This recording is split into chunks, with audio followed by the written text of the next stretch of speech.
Oh, hey, today we're going to paint and weather some dumpsters.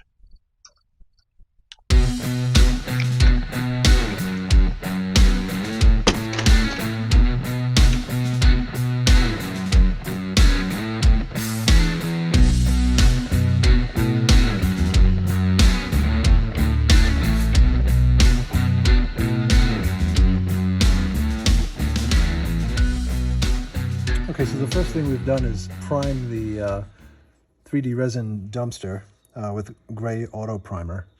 Just give it a nice even coat, and then we can move on to painting it. The dumpsters can be green, red, blue. We're using light blue. This is from Archive X. It's a nice acrylic paint. So just for this empty dumpster, we're just going to paint the entire dumpster blue first.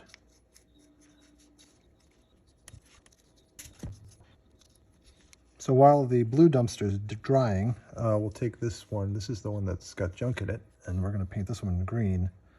And this is also Archive X, dark green. And don't worry about getting paint on the junk. If you are a little sloppy, we're going to paint over everything a couple of times and go back and forth, so you'll have a chance to touch up.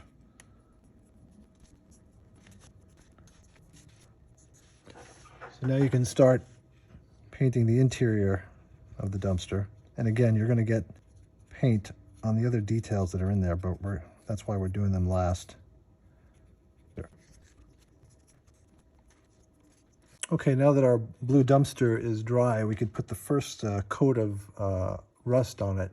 And what we're going to use to apply that is a cosmetic sponge. This is a little wedge-shaped sponge you can find in the makeup aisle at big box stores and so forth. They're called foam wedges. My friend Lauren Hendricks sent me a bag of these recently, and I can't stop using them. They're just perfect for applying paint at a fine scale. I've always used the grout sponge for walls and details, but this has a much finer porous hole pattern for paintings, HO objects. So what I'm going to do is apply this paint. I've put some on the sponge, but it's kind of like dry brushing. You don't want a lot on there. So we're going to take a lot off. And then we're just going to hit the edges. And these are the edges of the object, in this case the dumpster, that would get hit the most and get some paint chipped off. So that's the first thing. So we're going to kind of trace all the corners.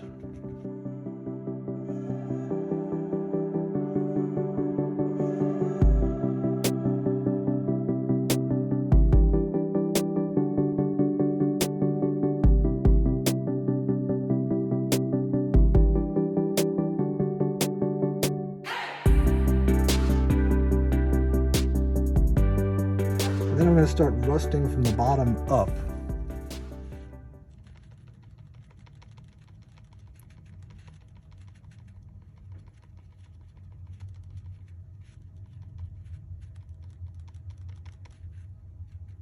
But I do want some on the sides, and then I'm just going to randomly hit the sides.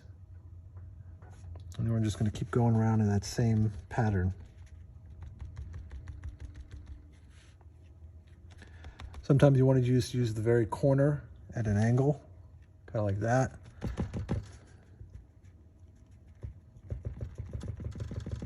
Especially if you want to get more aggressive at the bottom here.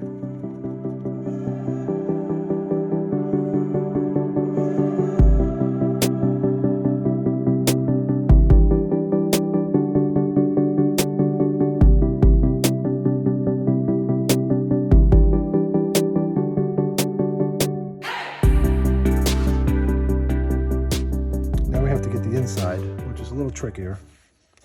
So for that, I would start by getting the sponge in as far as you can. Now in this case, the top of the dumpster is going to take a beating, right? So we can do a lot of rust from the top down, like that, into the body of the dumpster.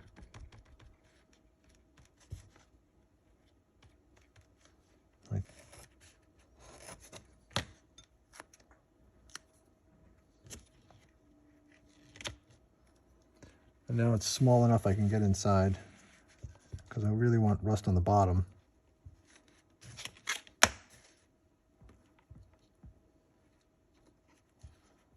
bottom sides as well.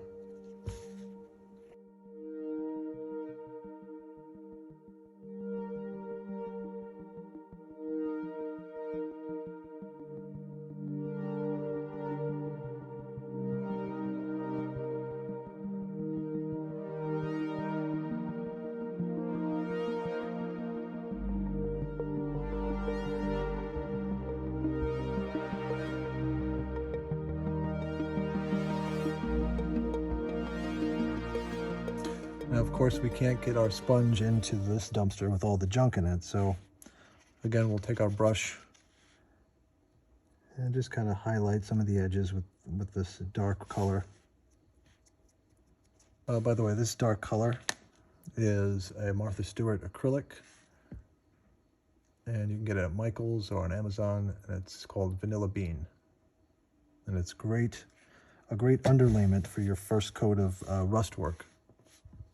So the next layer of rust is going to be more of a bright orange, and this is a folk art color, and it's, I believe it's light, there it is, light red oxide, also available at a craft store like Michael's. And we're going to take our sponge again, take off a lot of the color, that's 90% of it.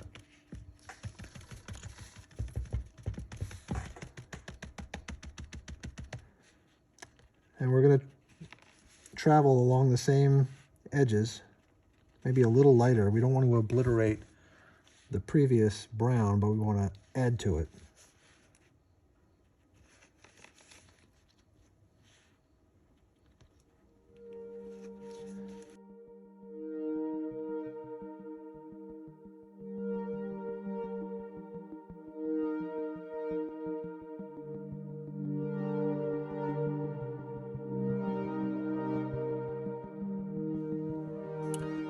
So now we need to paint the details inside the dumpster here, and so we need a variety of colors, just like when we paint any other detail castings. And I've got my Vanilla Bean here for the rust and my light oxide for the rust if I need that again. I've got Coach Green, or rather dark green, for the green dumpster, and this is light blue for the blue dumpster. And then for the details, I've got Roof Brown, Coach Green, Earth, Grimy Black, and Light Green. Put those out on your palette so you can get to them as you need them. And again, this is Archive X.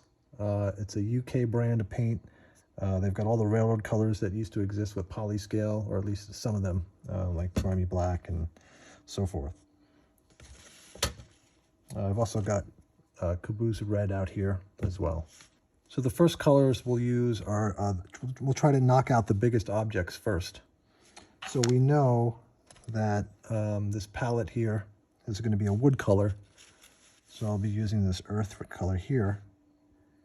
And I really don't care if I get my paint on the smaller details. That's why we're going to do the bigger colors first, or the bigger objects.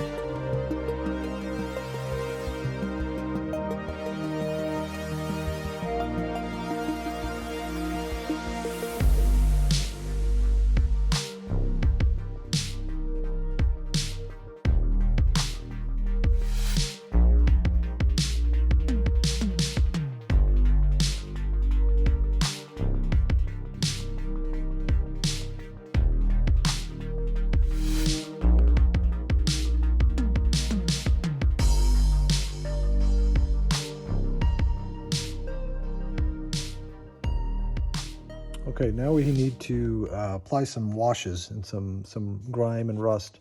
So what I've got here are 3 colors of oil paint, artist oils. I've got burnt sienna, again, craft store, Michael's, anywhere that sells artist paints. And I've got ivory black right here, and then of course our favorite burnt umber. And then we've got some enamel washes as well from AK.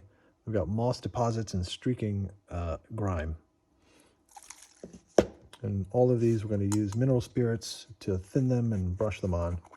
So with this one in particular, with the junk, you probably can see there's still some primer showing for the parts that we can't reach, which is fine because that's what our washers are going to be for. They're going to get down deep into the dumpster and cover anything else that we can't reach.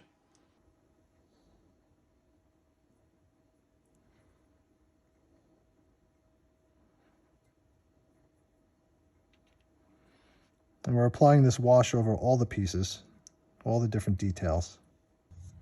Moss deposits, just for a little variety to the junk that's in there. And then on the bottom of the dumpster, you can add some moss if you want, or moss deposits rather. Then I'm taking my streaking grime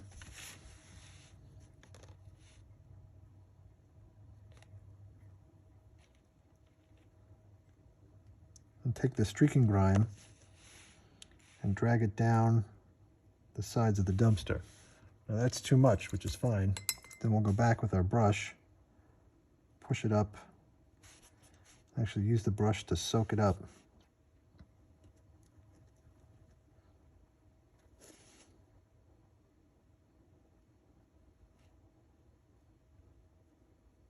So for the empty dumpster, we definitely want to put some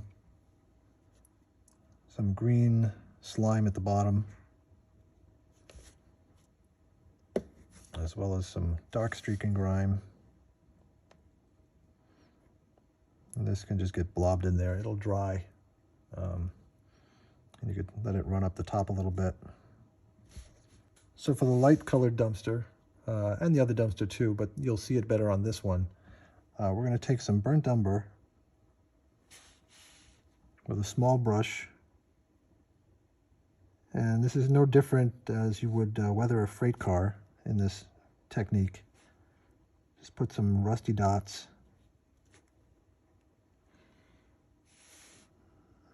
They don't look like much now, but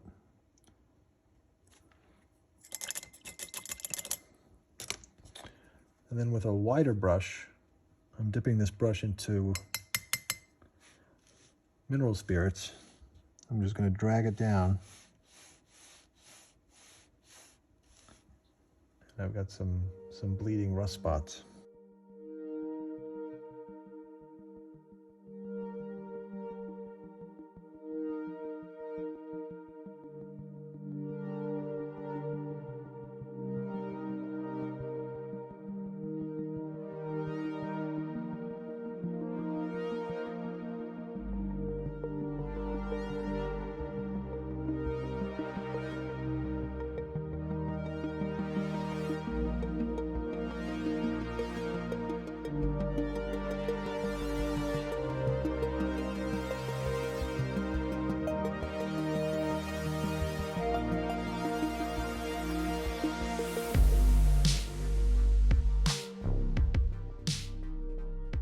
So our empty dumpster is finished, but empty dumpsters are never really that empty, even after they're tipped. So we're going to put in a newspaper at the bottom that kind of got stuck. Maybe a piece of scrap wood.